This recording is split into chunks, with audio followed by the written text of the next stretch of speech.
ঘূর্ণিঝড় রেমালের তাণ্ডবে বিধ্বস্ত উপকূলীয় এলাকা। ঝড় গেলেও রয়ে গেছে ক্ষতচিহ্ন। বিভিন্ন স্থানে বাঁধ ভেঙে হু হু করে পানি ঢুকে লোকালয়ে প্লাবিত।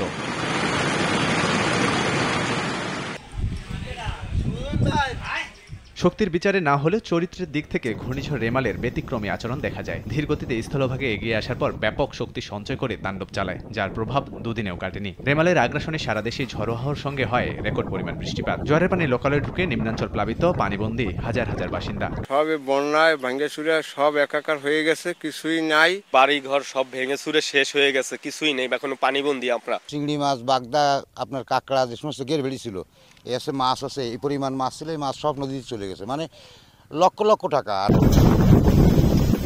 খুলনা, বাগেরহাট, পটুয়াখালী সহ উপকূলীয় এলাকা অথই পানিতে ভাসছে। ঘরবাড়ি ক্ষতিগ্রস্ত হয়ে দুদিন ধরে না খেয়ে মানবেতর জীবনযাপন করছেন এসব মানুষ। দুদিনেও পৌঁছায়নি কোনো ত্রাণ। সুপেয় পানির তীব্র সংকটে ভোগান্তিতে সাধারণ মানুষ।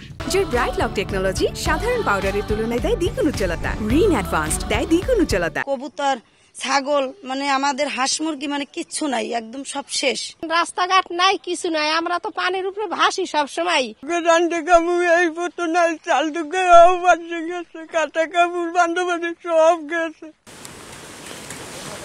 এখনো বিদ্যুৎ বিচ্ছিন্ন অনেক এলাকা। দুদিন ধরে অন্ধকারে নির্ঘুম রাত কাটছে তাদের। উপকূল ছাপিয়ে ঘরবাড়ি লোকালয়ে পানি ঢুকে নিঃস্ব জীবন তাদের। যোগাযোগের জন্য নেই নেটওয়ার্ক। টাওয়ারগুলোতে বিকল্প বিদ্যুৎ ব্যবস্থা না থাকায় বিড়ম্বনায় উপকূলবাসী। পুরো যোগাযোগ বিচ্ছিন্ন হয়ে পড়ে উৎকণ্ঠায় দিন কাটছে তাদের। ওভারফ্লো হয়ে 4 ফুট উচ্চতায় পানি ঢুকে গেছে। বড় ছোট সব ঘের মানে মিশে একাকার হয়ে গেছে।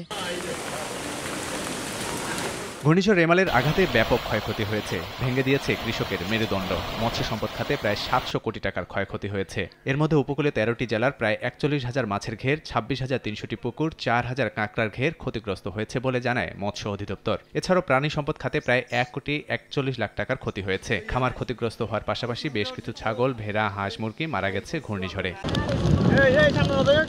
এদিকে সমুদ্রপৃষ্ঠের উচ্চতা বেড়ে যাওয়ায় ভাঙনের মুখে পড়েছে কক্সবাজার সমুদ্র সৈকত। আগ্রাসী ভাঙনে তলিয়ে যাচ্ছে বিশ্বের সবচেয়ে বড় সমুদ্র সৈকতের বালিয়াড়ি। এরই মাঝে বিলীন হয়েছে সৈকতের দৃষ্টিনন্দন ঝাউবন।